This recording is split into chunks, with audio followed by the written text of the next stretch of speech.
आणि आता पुन्हा एकदा वळूयात वैष्णवी हगवणे आत्महत्या प्रकरणाकडे। साम टीव्हीच्या हाती हगवणेची रिमांड कॉपी लागली आहे। मृत वैष्णवीच्या शरीरावर मारहाणीच्या खुणा या ठिकाणी पाहायला मिळतात। वैष्णवीचा खून केल्याचा पोलिसांना संशय आहे। अतिशय महत्त्वाची बातमी, ज्याला आपण वैष्णवी हगवणे यांची आत्महत्या म्हणतोय तो खून देखील असू शकतो असा संशय आता पोलिसांनी व्यक्त केलाय।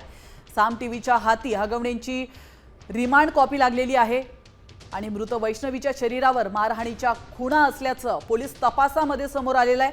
त्यामुळे वैष्णवीने आत्महत्या केली नसून तिचा खून तिच्या सासरच्यांकडून करण्यात आलाय असा संशय आता पोलिसांना।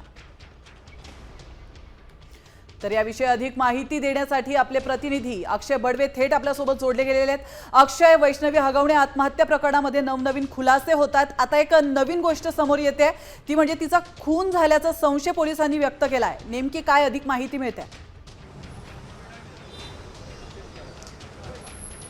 निश्चितपणे पोलिसांनी रिमांड रिपोर्टमध्ये अतिशय महत्त्वाचा दावा केलेला आहे की वैष्णवी हगवणेचा मृत्यू जो आहे तो खरं तर पाईपच्या मारहाणीत केल्याचा संशय पोलिसांना निर्माण झालेला आहे। कारण की रिमांड रिपोर्टमध्ये पुणे पोलिसांनी जो खरं तर एक कारण दिले, त्याच्यात असं लिहिले की death due to ligature compression of neck with evidence of multiple blunt injuries over the body. याचा अर्थ असा आहे की वैष्णवीच्या अंगावर अतिशय मोठे व्रण होते आणि तिच्या मानेवर लिगेचर मार्क जो आहे तो देखील पोलिसांना या पोस्टमॉर्टम रिपोर्ट नंतर करण्यात आलेला आहे। तसंच अतिशय महत्त्वाची दुसरी अपडेट पोलिसांनी न्यायालयाला दिली आहे, ती म्हणजे 51 तारण सोनं जे खरं तर हगवणे कुटुंबियांनी ठेवलं होतं, जे खरं तर कसपटे यांनी हुंडा म्हणून 51 तोळे सोनं दिलं होतं, त्या सोन्याच्या पैशाचं, तारण ठेवलेल्या पैशाचं नेमकं हगवणे कुटुंबियांनी काय केलं आहे याचा तपास करणं महत्त्वाचं आहे। त्याचबरोबर इतर आरोपी जे 27 मे पर्यंत पोलीस कोठडीमध्ये आहेत त्यांच्याबरोबर आणि सुशील हगवणे आणि त्याचबरोबर राजेंद्र हगवणे यांची एकत्रित चौकशी करण्यासाठी ही पोलीस कोठडी जी आहे ती देखील मागण्यात आलेली आहे। आणि आता काही वेळापूर्वी 28 तारखेपर्यंत पुणे न्यायालयाने या दोघांनाही कोठडी दिलेली आहे, जी खरं तर 7 दिवसाची आहे। 7 दिवसांचीच पोलीस कोठडी जी आहे ते पिंपरी चिंचवड पोलिसांनी मागितली होती। नेमकं सोनं तारण ठेवलेल्या पैशाचं या हगवणे कुटुंबियांनी काय केलेलं आहे, त्याबरोबरच राजेंद्र हगवणे यांचा कार्यालय पत्ता जो आहे तो भुकुम इथला आहे।